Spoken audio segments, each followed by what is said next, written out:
은퇴 후 3년 모든 게 무너졌다. 6072 가장 후회하는 3가지 선택. 은퇴 후에야 진짜 인생이 시작된다. 많이들 그렇게 말하죠. 하지만 정작 그 진짜 인생을 맞이한 사람들 중에는 고개를 절레절레 흔드는 분들이 많습니다. 아니야, 진짜 인생은 은퇴 전에 준비하는 거였어. 직장을 떠난 뒤 처음엔 좋았습니다. 알람 소리에 쫓기지 않아도 되고 회식도 없고 주말만 기다릴 필요도 없으니까요. 그런데 시간이 지나면 이상하게 불안해집니다. 하루가 길어지고 통장은 얇아지고 건강은 예전 같지 않고 사람은 점점 줄어듭니다. 3년쯤 지나면 그제야 깨닫는 분들이 많아요. 아, 내가 은퇴를 준비했다고 생각했지만 그건 착각이었구나. 1. 첫 번째 후회 돈이 아니라 시간의 설계를 놓쳤다. 퇴직금만 있으면 되지 않겠어?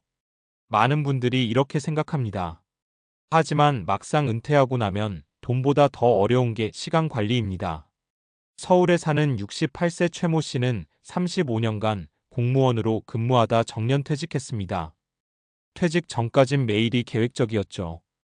6시에 일어나 출근하고 점심은 동료들과 퇴근 후엔 가끔 술 한잔. 그런데 은퇴 후엔 하루가 너무 깁니다. 내일이 토요일이든 월요일이든 이제 그게 다 똑같더라고요. 처음엔 여행도 다니고 친구들도 만나며 이제 진짜 인생을 즐기자 했습니다.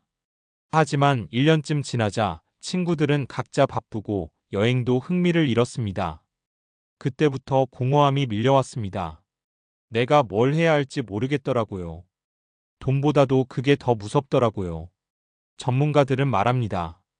은퇴 후 가장 먼저 해야 할 건 돈보다 일과 시간의 구조를 다시 짜는 일이라고.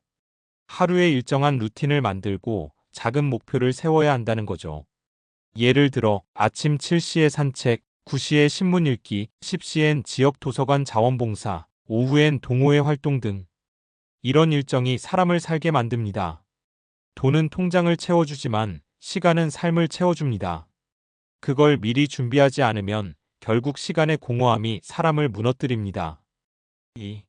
두 번째 후회 자식 믿고 괜찮겠지 했다가 생긴 후폭풍. 우리 애들 잘 키워놨으니까 이제 나도 편하게 살아야지. 많은 6070대 부모님들이 하는 말입니다. 그런데 현실은 그리 녹록지 않습니다. 부산의 71세 김 씨는 은퇴 직후 가진 퇴직금 중 절반을 아들에게 아파트 전세 자금으로 줬습니다. 그땐 도와주고 싶었어요. 우리 세대는 부모가 해줘야 한다는 생각이 강하잖아요. 하지만 3년이 지나자 문제가 생겼습니다. 본인은 연금만으로 생활해야 하는데 물가가 오르고 병원비도 만만치 않았죠. 그제야 후회가 밀려왔습니다. 내가 평생 번 돈인데 내 노후를 지켜줄 줄 알았지.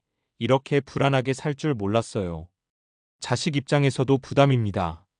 요즘 세대는 자기 살기도 벅찹니다. 부모가 어려워졌다고 도와주고 싶어도 여유가 없습니다. 그래서 이제는 이런 말이 나옵니다. 자식에게 주는 게 효도가 아니라 자식에게 짐이 되지 않는 게 효도다.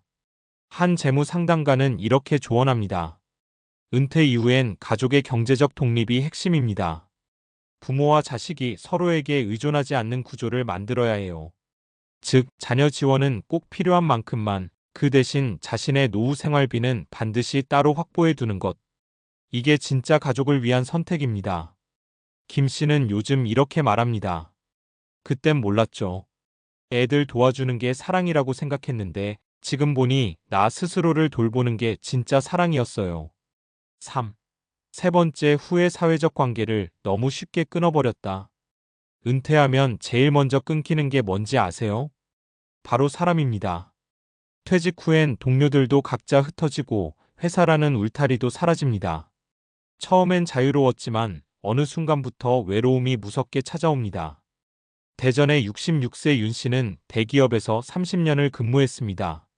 퇴직 후엔 이제 혼자도 괜찮겠지 싶었죠.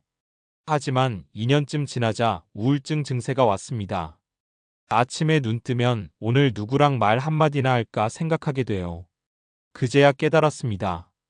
회사 사람들과의 관계가 인간관계의 전부였다는 걸. 그게 사라지자 자신이 사회에서 사라진 사람처럼 느껴졌다고 합니다. 이후 그는 작은 변화부터 시작했습니다. 동네 복지관에서 기타를 배우고 봉사활동도 나갔습니다. 처음엔 어색했는데 사람들 만나니까 웃음이 돌아오더라고요. 돈도 안 드는데 이게 제일 값진 일이었어요. 전문가들은 은퇴 후 가장 중요한 자산 중 하나로 사회적 연결망을 꼽습니다. 경제적 여유보다 더 오래가는 행복의 요인이죠. 그래서 요즘은 은퇴 커뮤니티나 시니어 모임이 활발합니다. 독서, 요리, 텃밭, 여행, 자원봉사 등 내가 관심 있는 주제의 모임을 꾸준히 찾는 게 좋습니다. 사람은 관계 속에서 회복합니다. 그 관계가 끊기면 마음도 삶도 서서히 무너집니다. 윤 씨의 말이 오래 남습니다. 내가 사람 속으로 다시 들어간 게 내 인생 이막의 첫걸음이었어요. 은퇴 3년차, 진짜 후회는 준비의 부재. 사람들은 은퇴를 하나의 끝으로 생각합니다. 하지만 사실 은퇴는 삶의 재편성 시점입니다. 일에서 물러난 게 아니라 새로운 삶을 설계해야 하는 시기죠. 많은 6070세대가 후회하는 세 가지 공통점은 결국 하나로 귀결됩니다. 준비는 했지만 방향이 달랐다. 돈만 준비하고 시간을 놓쳤고, 가족만 챙기다 나를 놓쳤고, 사회와의 연결을 끊으며 삶의 의미를 놓쳤습니다. 그럼 앞으로 은퇴를 앞둔 5060대가 지금부터 뭘 해야 할까요? 지금이라도 늦지 않은 은퇴 리빌딩 3단계. 하루 루틴을 만드는 연습부터 시작하기. 출근하지 않아도 일어나고 활동하는 패턴을 만들어 두세요. 산책, 독서, 취미활동 등 작은 루틴이 은퇴 후 공허함을 막습니다. 나 중심의 재무 설계로 재정 점검하기. 자녀 지원보다 내 노후 생활비를 우선순위로. 국민연금, 개인연금, 건강보험, 의료비 대비는 기본입니다. 나를 위해 돈을 쓰는 건 사치가 아니라 생존입니다. 새로운 관계와 배움의 장에 나가기. 복지관, 평생교육원, 지역 동호회 등 다양한 네트워크를 시도하세요. 함께라는 단어가 인생 이막의 핵심 키워드입니다. 마무리하며 은퇴는 누구에게나 옵니다. 하지만 그 이유가 무너지느냐, 다시 피어나느냐는 준비의 방향에 달려 있습니다. 서울 은평구의 한 70대 부부는 이런 말을 남겼습니다. 은퇴는 끝이 아니에요. 다만 아무 준비도 없이 맞으면 진짜 끝처럼 느껴지죠. 지금 은퇴를 앞둔 분들이 있다면 꼭 묻고 싶습니다. 당신의 통장 잔고보다 당신의 하루 일정표가 얼마나 꽉 차 있는지. 돈은 줄어들어도 삶의 의미는 얼마든지 다시 채울 수 있습니다. 은퇴 후 3년 모든 게 무너졌다고요? 아니요, 지금이라도 다시 세울 수 있습니다. 그게 인생 이막의 진짜 시작이니까요.